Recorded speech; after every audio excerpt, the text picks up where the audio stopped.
from Gina Pat, who says, what is the legal role of the Bible and Christianity in the United States of America? Could the separation of God and government actually be a good thing for the church?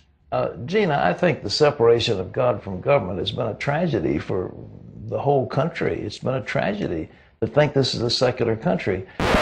Here Pat Robertson tells his audience America is not a secular country. The word secular is defined in Webster's dictionary as 1a, of or relating to temporal concerns, 1b, not of any specific religion, 1c, not ecclesiastical. And definition number 2. 2, not bound by monastic rules or vows, or not belonging to a congregation or religious order. Does America belong to a specific religion? Is America an ecclesiastical country, meaning a church state? Does America belong to a religious order? The answer is, and always has been, certainly not. The First Amendment of the Bill of Rights specifically states, quote, Congress shall make no law respecting an establishment of religion, or prohibiting the free exercise thereof, or abridging the freedom of speech or of the press, or the right of the people peacefully to assemble and to petition the government for a redress of grievances. End quote. There was a Supreme Court case called Zorak versus Clawson, and William O. Douglas, who was considered somewhat of a liberal, wrote the majority opinion, and he said, quote, we are a religious people whose institutions presuppose the existence of a divine being. Here, his defense of his claim is to quote a statement from a judge citing the historic fact that America's institutions presuppose the existence of a deity. That is all the judge said. Nothing more. But if you watch Robertson closely, he will jump from this very generalized statement, that specifies no religion in particular, and grants it no other weight other than historic precedent of presupposition, which is a very far cry from what Robertson will then tell his audience, concerning that statement. That's Douglas. In the Trustees of the Trinity case up in, that was about 1890 or so, the justices said that we are a Christian nation. The jump Pat Robertson just made from citing a judge's opinion which mentions the historic precedent of America's institutions as having presupposed the existence of deity, to now a full-blown quote, Christian nation, meaning Christianity, is defined exclusively by Pat Robertson, is an outright public deceit. But what is worse is that Pat Robertson fully knows he is openly lying to his audience. Listen again, to what he has just said with his own mouth. And he said, quote, we are a religious people whose institutions presuppose the existence of a divine being. The justices said that we are a Christian nation, presuppose the existence of a divine being. The justices said that we are a Christian nation, existence of a divine being, a Christian nation.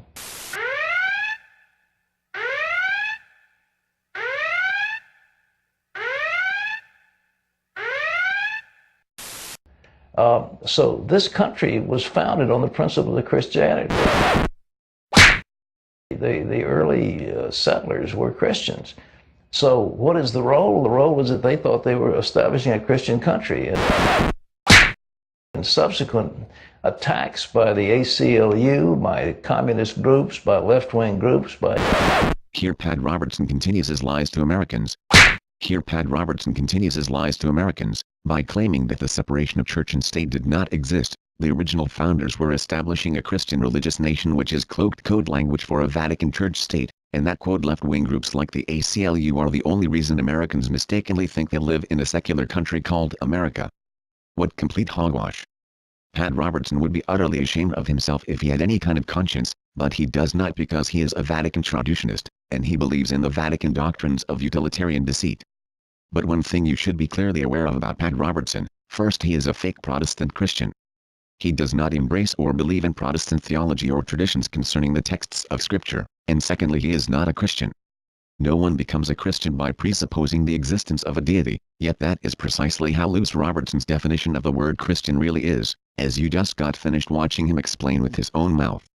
Pat Robertson is a Vatican traducianist attempting to restore the Roman Reich in America, by convincing the Protestant Christian public they really live in a Vatican church state, like the rest of Europe, which in fact, we do not and never have.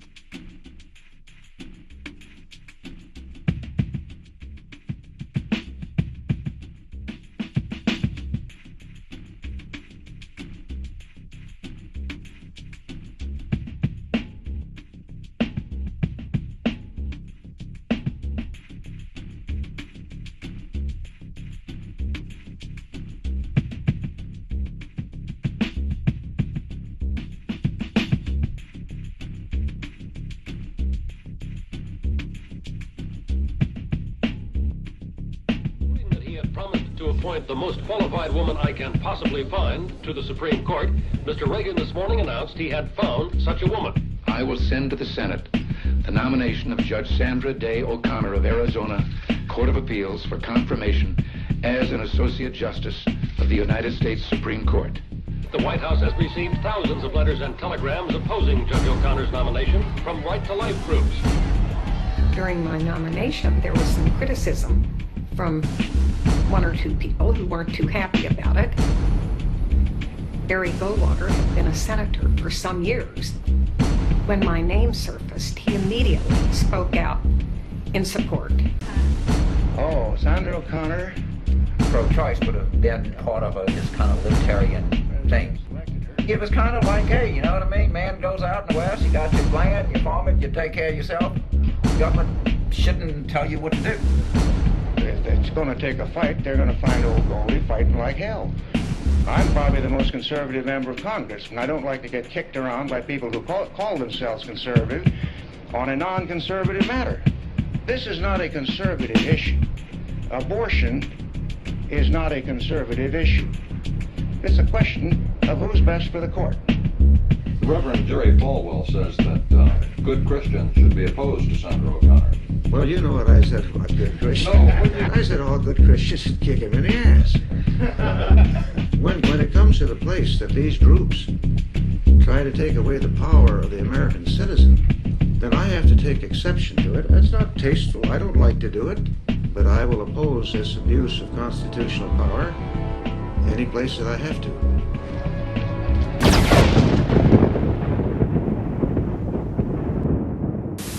If the king has authority to make spiritual lords and laws, then he is an immortal God and not a mortal man.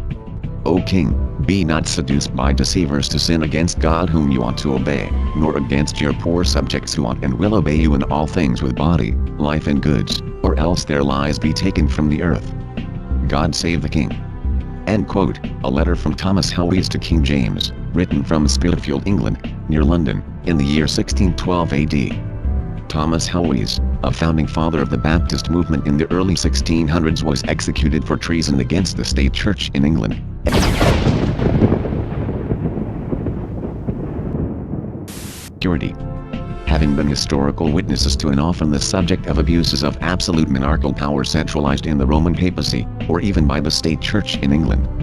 And while America's first Christians disagreed with America's deists on many things, this subject was something that both agreed on completely.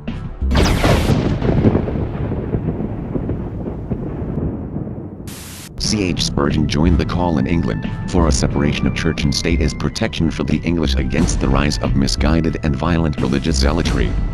Quote, which shall we wonder at most, the endurance of the faithful or the cruelty of their tormentors? Is it not proven beyond all dispute that there is no limit to the enormities which men will commit when they are once persuaded that they are the keepers of other men's consciences? To spread religion by any means, and to crush heresy by all means is the practical inference from the doctrine that one man may control another's religion. Given the duty of a state to foster some one form of faith, and by the sure inductions of our nature slowly but certainly persecution will occur. To prevent forever the possibility of papists roasting Protestants, Anglicans hanging Roman priests, and Puritans flogging Quakers, let every form of state churchism be utterly abolished, and the remembrance of the long curse which it has cast upon the world be blotted out forever. End quote.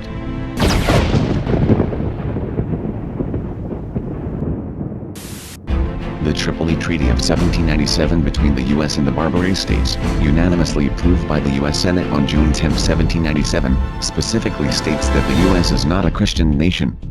At that time, the U.S. government was still dominated by those who are referred to today as the Founding Fathers. Article 11. Quote, the government of the United States of America is not in any sense founded on the Christian religion. End quote.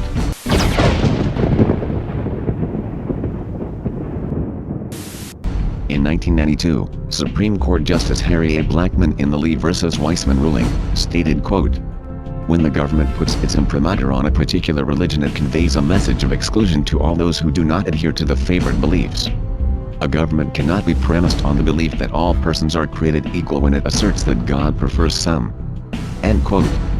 John F. Kennedy, America's first Roman Catholic president, on September 12, 1960, speaking to the Greater Houston Ministerial Association, stated, quote, "I believe in an America where the separation of church and state is absolute, where no Catholic prelate would tell the president should he be Catholic how to act, and no Protestant minister would tell his parishioners for whom to vote, where no church or church school is granted any public funds or political preference, and where no man is denied public office merely because his religion differs from the president who might appoint him or the people who might elect him." End quote.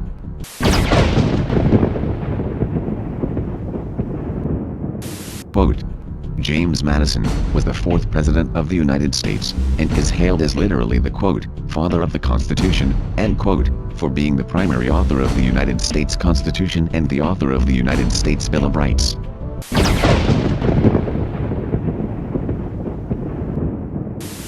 The prohibition against the establishment of religion, and the separation of church and state, he directly credited to his studies of Martin Luther, the Protestant reformer, who wrote about the New Testament doctrine taught by Christ of the two kingdoms, separated by their very natures, and given to different authorities.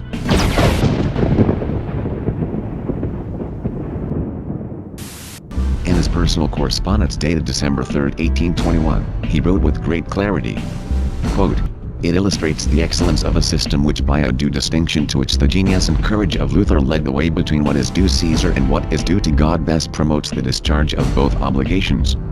The experience of the United States is a happy disproof of the error so long rooted in the unenlightened minds of well-meaning Christians, as well as in the corrupt hearts of persecuting usurpers, that without a legal incorporation of religious and civil polity, neither could be supported. A mutual independence is found most friendly to practical religion, to social harmony, and to political prosperity." End quote. Was the founding father, fourth president of the United States, and student of the Protestant Reformation, James Madison, just a lying leftist liberal as Vatican traditionists like Pat Robertson claim? Or just a patriotic American, who understood what America was all about, as a Protestant founding father of the nation?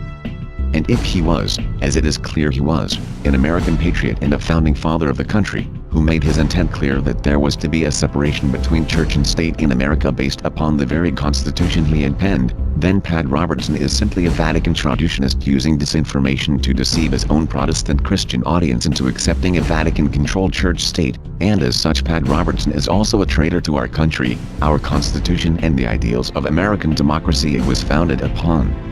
Founded upon, in fact, by Protestant Christians to protect themselves against the very thing Pat Robertson is working to establish.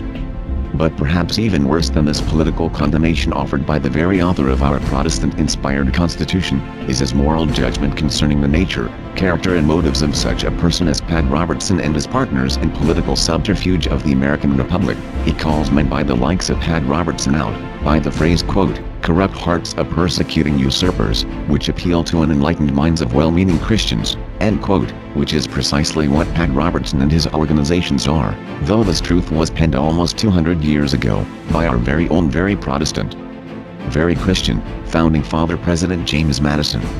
Neither a liberal or a leftist, but a real American, and not just any American, but a founding father American, author of our own Constitution, and an American, by which all other Americans must be measured.